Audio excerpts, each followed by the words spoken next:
Good morning, good afternoon, good evening, wherever you at. I am here with MMA and Red Wolf MMA, the homie podcast, doing it up for UFC 314. What's up, fellas?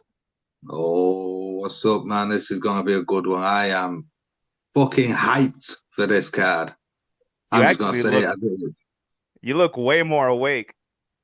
I don't know why. It's nearly midnight, but I think you did the cold face plunge, I might. Well, exactly. You know what I mean? I the might have cold found water Connor. plunge, Got the old ice and water and the Connor stash. You know what I mean? I and found the some and of the them. cucumbers.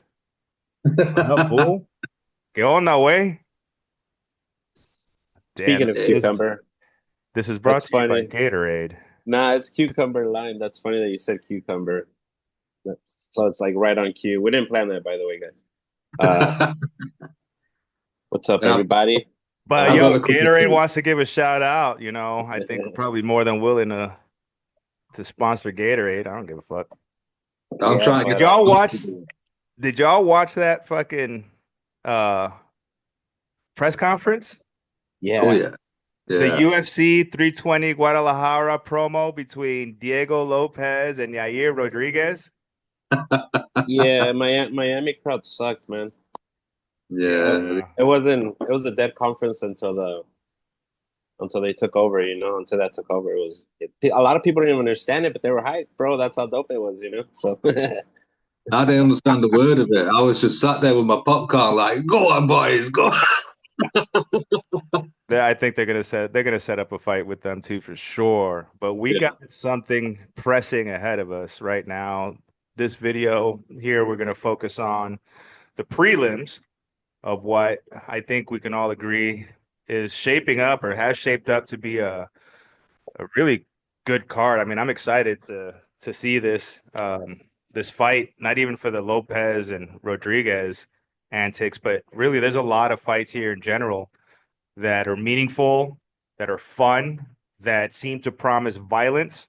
And to start off the prelims, we got some early prelims in this card, and we're not going to talk about them on this video. But to start the prelims, we got Julian Erosa versus Darren Elkins. Erosa uh, started off as a minus 375 favorite versus Darren Elkins plus 295 dog odds. Um, Elkins, man. How old is this dude? He's like He's getting on a bit. 42, 40. Let me pull him up right here. I've kind of got a bit of a confession. I completely forgot Elkins was still active. he's Do you know? 40. He's 40, 40. and Julian's 35. They're both up there. They're They're both both had up there, their but they've both I been in think their wars. for me, once you hit 37, you're like at the mountain, right?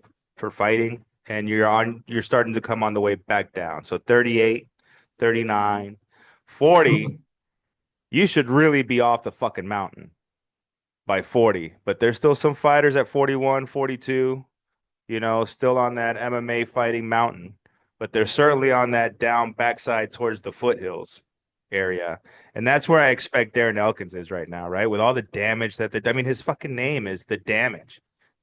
The dude puts on wars and he's got, I mean, just so much scar tissue and his body's been through so much. And yet again, he's gonna put himself in there with another fucking warrior that's got like a significant strike landed per minute of like 6 point some odd, right? The insane pace that Julian Rosa likes to put on 6.18 significant strikes landed per minute. And then he also absorbs 6.31 strikes landed per minute. So, needless to say, there will be blood. Mm.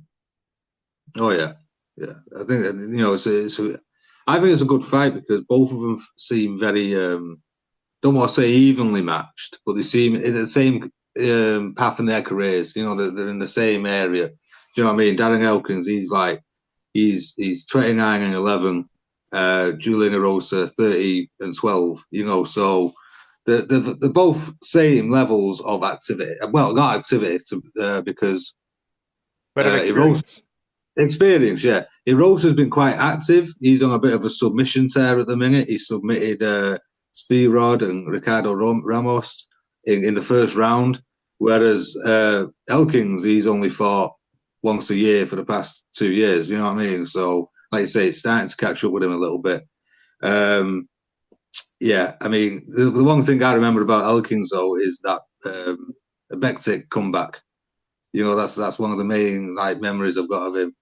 I think it's like I say, it's a good matchup, both veterans. But for me, like you say, I feel we're going to see an Erosa decision, if not a sub, because Elkins has only been subbed once, but you know, time's ticking on, and Erosa's a slippery little snake that can catch anyone. Do you know what I mean?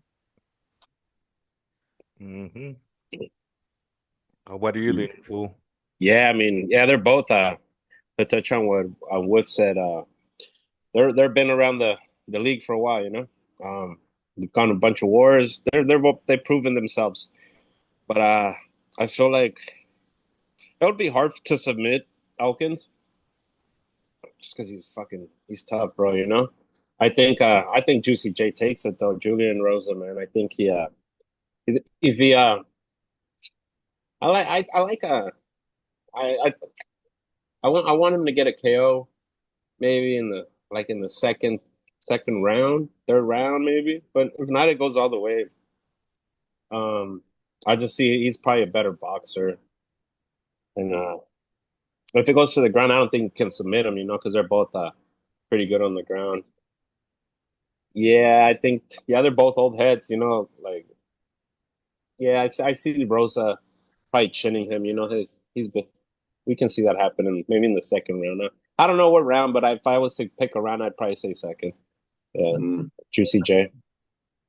I have to agree with both of you. You know, this sort of seems like Darren Elkins.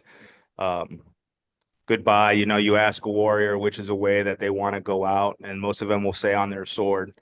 And this is sort of Darren Elkins' way that I think he wants to go out, retire probably after this fight, um, and go out in a war and kill or be killed.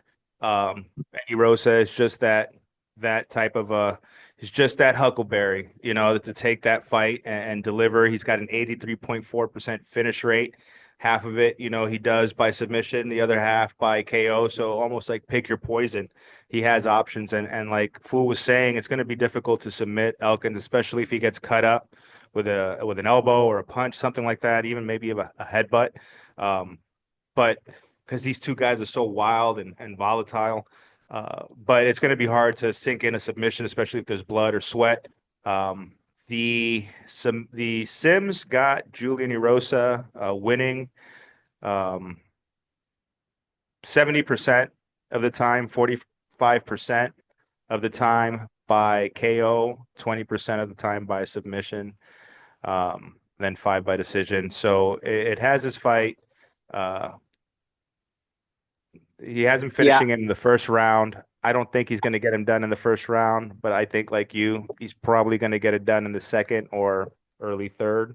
And I wouldn't parlay him like winning, you know, like because it's Julian Erosa too. You know? And at minus 375, you're not getting value. Yeah, if you want to do something, you would get a KO, you know, because that's where you would get money, and that's where he has a chance. Yeah, I do KO or submission, you know, because he can go 50, even the submissions there. Yeah.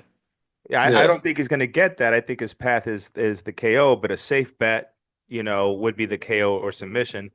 Money line bet is no good because at minus 375, there's no value for your money, especially for the risk that he's facing. And Elkins could kill the parlay, bro, because it's Elkins, you know. Like I said, he's a veteran. Doesn't mean that he's on the way out. Like we said, like Von said, there's a couple that we can name, you know, like fucking Vince Pichot or whatever, and then yeah, exactly. But yeah, we'll see.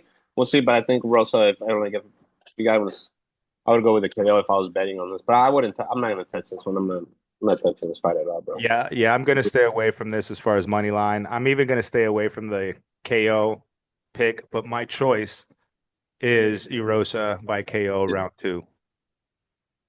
Next, we have a pretty fun fight Chase Hooper, the perennial 21-year-old, going up against Jim Grandpa Fuck you. Miller, another over 40-year-old fighter. This Miller here, what is 42? I think 41, 42. 41, 41. I mean, are we seeing some sort of trend here? You know, are we going to see two fighters retire on this card? It's 41. Wow. So Chase Hooper, 25, young buck. I mean, this dude is doing his thing, and not only can he submit you, but he can also knock you out now. He's a There's a huge little favorite. kid. Minus Massive. 700 favorite when I was taking these down on Sunday. I'm sure that I think that's inflated to a minus 900 the last time I checked. Jim Miller a plus 500 when I did these odds. Could Jim Miller be a parlay buster here? Fool? Oh, definitely. He's always another 40-year-old, you know. Speaking of the 40-year-old club, damn, dude. Yeah, the first round's where it's at. If he can land something good in the first round, he's got a shot. I don't think he does land it, but hey, it's there. It's a possibility. But no, I think Chase can finish him. It'll go. Chase is I think he'll just outclass him, man. Chase is a different, that new generation, you know, where it's like all MMA, you know, well-rounded type. And yeah, fuck, dude. And I'm probably gonna be doing a lot of KOs tonight, but I think Chase finishes him in the like later rounds, probably second round for sure.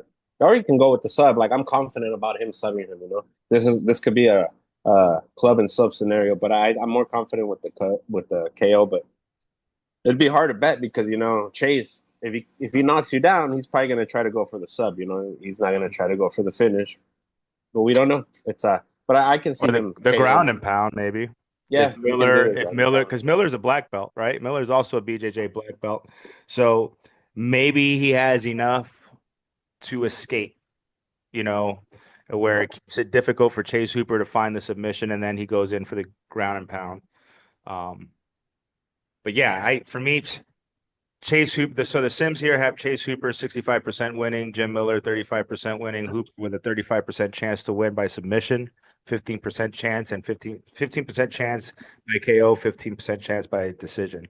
So it's liking a finish here as well. It's calling for a second round submission by Chase Hooper. I also agree with the Sims on this. So does my fight predictor. Chase Hooper is going to come out victorious and most likely via finish. Dude has an 80% finish rate, and you know, out of these two, if someone's going to finish the other, you know, you got to pick the one with the higher finish rate versus the guy with the lower durability rate. And I know that's because Miller's fought a lot of fights, but still, you know, he's still a 41-year-old man. I'm going to take youth over experience on this one. Give me Hooper by submission round 2. Well, funny you say that, man. Funny you say that because I usually go with experience over youth. But in this case, and this is no disrespect to Jim Miller. I love Jim fucking Miller. I would love to see the veteran old dog show the young kid how it's done. Do you know what I mean? That'd be, you know, wonderful. But Chase is just getting better and better. He's a dad now. Do you know what I mean? He's turning into He's a a man now. Yeah. He still looks like a boy, though. There's no two ways about it. He still looks like a little kid when he's, you know, but he's good with it. And yeah, it's funny you guys are saying that because my prediction is a submission by Chase, either round 1 or 2, but probably more 2, like you say. All right. So we all got Chase by sub. What would be No, I got KO. bet? I got KO. Oh, you got KO? Okay. Yeah. So two of us got Chase by sub. One of us got Chase by KO. So what would you pick? Chase inside the distance? You're not gonna pick a money line, right? There's no value at a minus 900 to pick him at money line. I don't even know what the line is. Let's see what these odds are for. They keep moving too. Like I've noticed that recently with a lot of fights, a lot of odds keep changing. Like now, Chandler's an underdog, right? And it was even Yeah. heading. It was even for a while. I know. Hooper by KO is at a plus 550 right now. What about second round? Food There's we're getting the no wallet out. there's no odds for that just yet that are out, and I hate that. I don't understand why they keep the odds until Friday for all Yeah. these prop bets. I suppose they wait till after the weigh-ins and stuff like that because that changes a lot. You know, if someone misses weight or someone's like, you know, had a bad weight cut, that changes a hell of a lot of And things. they don't want to get burned by putting out some odd and then someone misses weight. Fight Exactly. ends inside the distance is at minus 250. That's pretty hefty. That's pretty moderate there. That's Hooper at minus 120. I mean, I don't know. That's still like a coin flip to me. I mean, like I say, don't get me wrong. You know, could Jim Miller break a lot of hearts and parlays? Yeah. Do you know what I mean? This is Jim Miller we're talking about, so He it could. maybe it could be worth putting a little sprinkle on Jim. You know what I mean? Only What a would little you bit. put? What would you put? You think he beats him via decision? Yeah, yeah. If you were gonna put anything on Jim, I'd say it's by decision. So I'm on FanDuel right now, and FanDuel has Chase Hooper KO second round plus 2,000, Ooh. and this round 2 submission plus 500. Sometimes I play these round props, round 2, round 3 prop fight, and doesn't matter how it ends, just if it ends in that, and doesn't matter who wins, Yeah, just if it ends in round 2, round 3. So if we're feeling a finish, I maybe would play a round 2, round 3 finish. Submission round 1 or round 2, I think because he's dry. Knockout round 3 and a round 2, round 3 is where I'd be going with that one. Yeah. We all got Chase. Oh yeah. Chase Jake Paul Hooper, because this will be the second 40-odd-year-old he's fought. So Next up, we got Virna Jandiroba versus Xiaonan Yan. Virna's coming in as a minus 148 favorite. Or let me look at the odds right now. Yeah, she's still as a minus 148 favorite versus Jan's plus 124 dog. I think there's some value in Virna here. She's not the most exciting fighter. And I asked the question on Twitter earlier, will Virna experience the same thing that Finney experienced last week, where you got a judge giving Valentine 30-27 fight, and the issue came up that Virna really actually looks for submissions. She's active in her wrestling and her BJJ, whereas Finney didn't do shit. So let me hear from you, Wolf, first. I want to hear what you guys got to say before I start rambling on this one. Yeah, I mean, so she's a favorite, and when I first looked at it, I kind of thought, I don't know why, but then the more I looked into it, I was like, okay, I can kind of see why, because even though she's on a tear, Verna, but is it Verana or Verna? It's Verna, isn't it? Virna, Verna, right? Even though she's on a tear and she's just beating and submitting people and this that, and the other, Yang's a little bit of a beast and quite overlooked sometimes, I think. I mean, she had that, yeah, she got beat by Weili Zhang, but it's Weili Zhang. Do you know what I'm saying? There's no shame in that.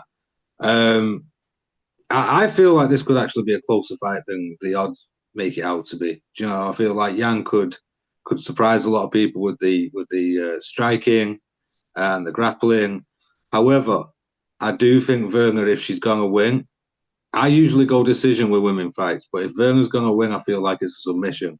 I feel like she finishes the submission, whereas Zhang pretty much did submit her, but the ref let her get up and start again. So I'm going either decision. No, I'm going either Werner submission or Yan decision.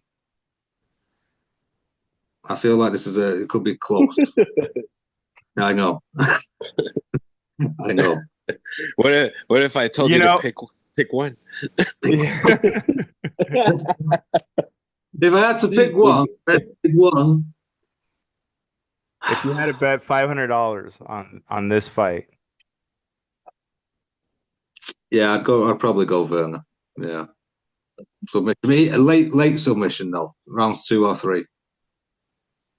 you know, your hesitation, you're going back and forth with these two fighters is completely understandable on this because um it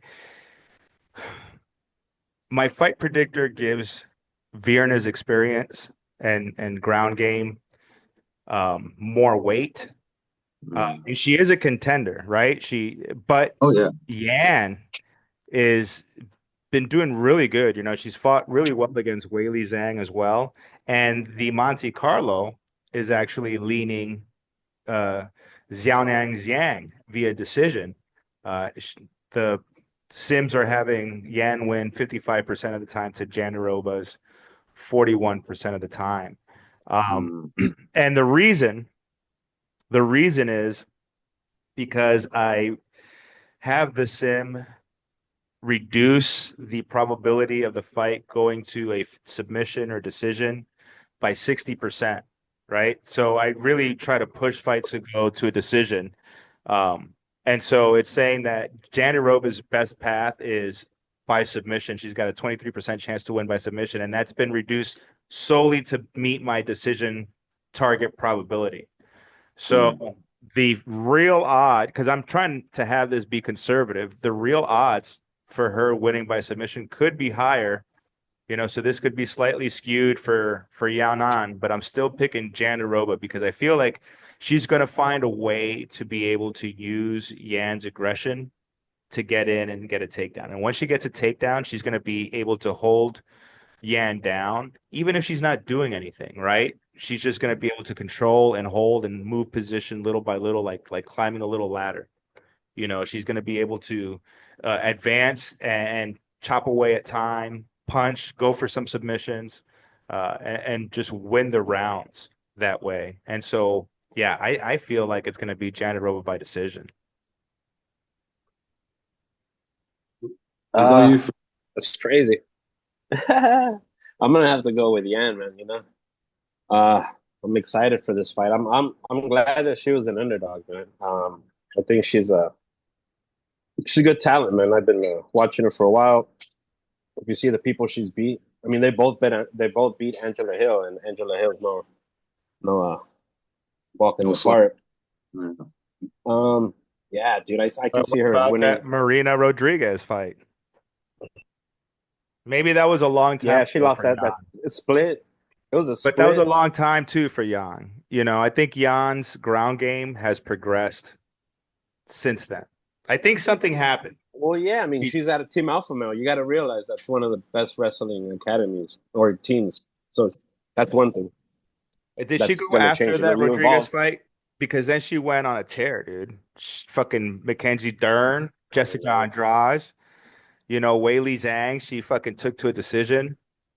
Tabitha Ricci. And if you look at these, judo specialist in Ricci, you know, wrestler in Andrade, another judoka and BJJ specialist in Dern. So, yeah, the more I think about it, like I said to you before, I was either Yan decision or Werner sub. The more I think about it, the more I am leaning. I'm rocking with Yan, man. I think. Yeah. I don't know. Yeah. I'm rocking with Yan. I think I'm gonna have to join Fu. I'm gonna have to. Well, this is it. I'm gonna have to switch it. I'm gonna have to go with Yan decision. I think so. Two Yans. So Virna, she's not a sexy play, right? But goes to decision with Hill, beats her. Goes to decision with Marina Rodriguez, beats her. Goes to decision with Lupe Godinez, beats her. Submits Amanda Lemos. Her only loss in the last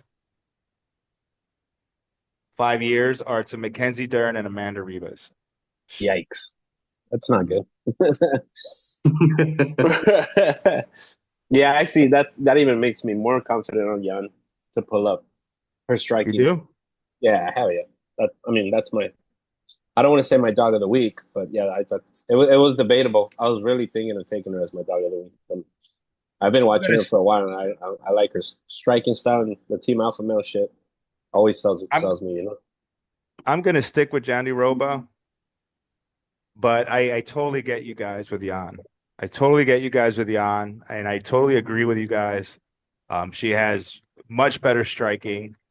Um, her ground game's been much improved. Her takedown defense is pretty good. But man, I think we're convincing. will she? I just feel like no. I just feel like Jan's gonna. It's not about convincing. Yeah, I just feel like Jan's gonna fuck up and try to play Virna's game and try to take her down or put herself in a position where she's gonna fuck up. But we should probably move on from this one because we're gonna overthink this women's MMA card, and people are gonna think we're fucking crazy when we have Sean Woodson and Dan Ige on the fucking deck, bro. That's a good one. Bro, I'm excited for this fight. Yeah, I am excited for this fight, bro, and I'm glad this is the main prelim fight. I feel like it could have gotten in in the main card, but yeah, I think this is going to be a good fight. I want to hear from Fu though, because I want to try to convince you motherfuckers. You guys almost got me on Jan. Oh, I'm not trying to convince anyone, man. It's hard for I know how you for me guys. to convince myself, bro. I know how It's you hard for me guys to feel convince though, myself you know, and go on camera. and and I'm go on trying to camera start and listening say to you it. guys more because you guys get some sharp hits. But I want to know who you got, Woodson or your boy 50K. No, you know, always anything Stream Couture's, I'm always gonna lean that way. And Dan Ige, man, what can we say about Dan Ige that hasn't been said before? The only thing that worries people Future is Hall of Famer. the height, which is massive. Yeah.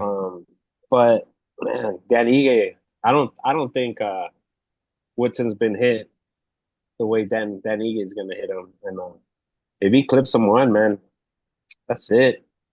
Gets inside, you know. I can see him getting inside the pocket, just putting Sean Woodson's lights out in the first round, bro. Like it's not even funny, bro. Woodson's been on the tear, man. Don't get me wrong, I'm a big Sean Woodson fan. You know, people make fun of him like the way he looks and shit like that, but he's a fucking solid striker, bro. The knees, everything he does, it's amazing. And then the way he uses his range too. So, and he's a brawler. I'm excited for this fight, dude. This is a banger. I have a feeling, dude. I have a feeling Dan Egan's gonna sleep him in the first round, bro. I don't know why. Wow. That's a bold fucking call. Yours really funny about that. I got a similar feeling. Like for me, you know, Dan Ige, you know, 50K is a great nickname, but he could change it to Big Balls. He could change it to 2 hour notice Ige. You know what I mean? Like there's something about him that you know. You look at the Lopez fight, and he looked bloody good, and a lot of people were like, you know, he won that. Even the Murphy fight, the Lerone Murphy fight, he looked really, really good. Like you say, I like Woodson.